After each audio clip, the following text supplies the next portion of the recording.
Hello દોસ્તો, બે friend એમના દીકરા દીકરી મોટા થયા. એક મિત્રએ બીજાને જે છે એને સગપણનું કહેવાયું. Arrange marriage. દીકરા દીકરી જે છે એ એકબીજાને જોયા, મળ્યા, 3-4 કલાક વાતો કરી અને પછી વડીલોને કહ્યું કે ભાઈ અમને એકબીજા સાથે મેરેજ કરવા છે અને અમે જે છે એ રાજી છીએ.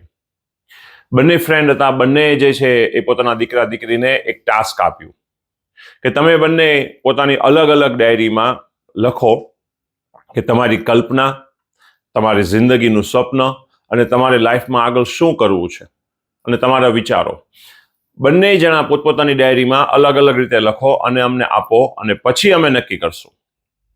બંને જણા અલગ અલગ રૂમમાં ગયા, પોતાની અલગ અલગ ડાયરીમાં લખીને આપ્યું.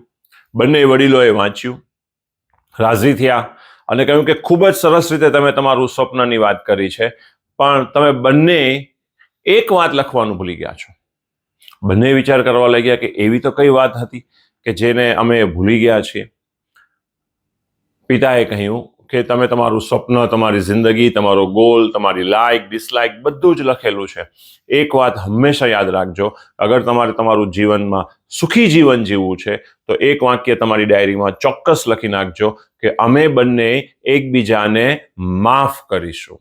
યસ, અગર સંબંધ જે છે એ જાળવી રાખવા છે તો જરૂરી એ છે કે ઇન્સાન જે છે એ બીજાને માફ કરે.